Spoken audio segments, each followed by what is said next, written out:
All right, Coach Cook here, guys. Trying to do another step of stoichiometry. So if we're going in the steps order, we had mole to moles, problems first. Now we got moles to grams, or vice versa, grams back to moles, okay? So that's what we're starting with, moles to gram problems for stoichiometry, okay? So, same thing. They're going to give you an equation that better be balanced, okay? I took the time. Luckily, this is balanced for you, but on the test, you might have to balance it. Then, it's going to give you some sort of problem. 0.98 moles of O2 produces how many grams of H2O? Well, they're saying that this is what's given, okay? That's what we start off with. And it's asking how many grams of H2O, okay? So that's where we know what we're having to do. Once again, the steps to this, guys, is just the same as building any ratio problem that I've taught you. And it's on the same list, okay? So let's just go step by step. First step, always write what is given. So 0.98 moles of oxygen is what was given first. Then we always put that number over 1. Then we make a ratio. Okay?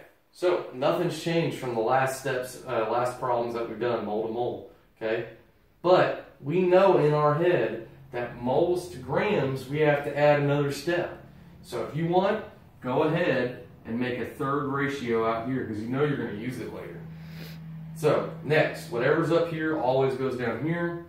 Moles of O2. Because that's what's up here, it always goes across. Next, whatever we're trying to get to has to be up here. But even though it's grams, we know that there has to be a section where we do moles first. We convert the moles. So it is going to be H2O because that's what we're looking for. But we know we have to convert moles first. So guess what's going to go up top? Moles. Alright? Then next, whatever's up top always goes down here. And guys, you notice that even though we've done, you know, I would say over 50% of the problem so far, I haven't dealt with any numbers.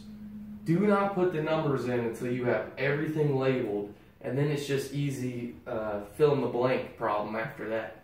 Okay, so do not put in the numbers yet or else it'll mess you up. Then, up top, whatever's at the very end of your ratio, at the top right, better be what you're solving for. So, grams of H2O. So I'm going to put grams of H2O. Alright, awesome. So the first part is just mole to mole problem, basically same steps. So we have moles and moles. Moles over moles, you know, you got to look up here at your equation and put the coefficients. So the moles of O2, okay, the coefficient right here is an imaginary 1, so I'm going to put a 1 there. Then, moles of H2O. Right here, I've got the coefficient of 2, so I'm going to put a 2 in there. Alright? Then, here's the part that a lot of kids are going to have to just remember 2 simple rules. So I'm going to write it down first and I'm going to explain it. Rule number 1.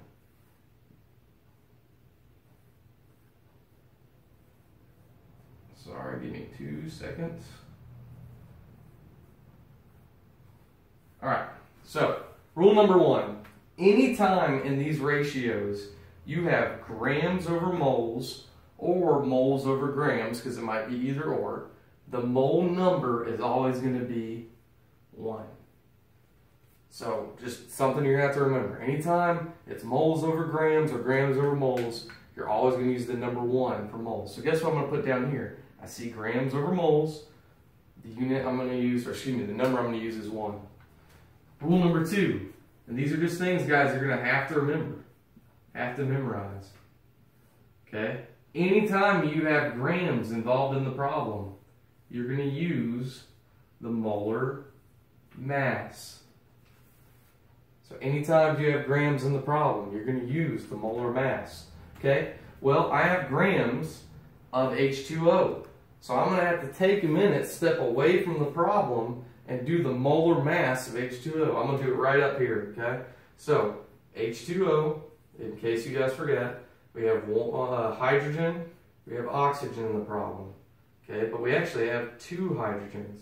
One hydrogen's weight, and you got to look these up on the periodic table, is 1.01. Well, I'm going to multiply that times 2, which gives me 2.02. Oxygen's weight is 16.00. Well, guys, now I just got to add those together. So if you add both those numbers together, it comes out to 18.02. And that is the total molar mass, total weight of this molecule. So that goes right in here. 18.02. So look, everything's filled in. Awesome. Now I know you guys can all do this. It's easy math. You just multiply across. Okay? Once you multiply across, you're going to get something along the lines of, I'm going to write it down here. I believe it is 35.32. So 35.32 over 1. Okay, because 1 times 1 times 1. Then, you're just going to divide that, so 35.32. I know I say this all the time, but are we done? No, because it's naked. I need units with it. So I need to take whatever's at the end here and put it down here. So it's going to be grams of H2O. And that's it, guys. So that's going from moles to grams.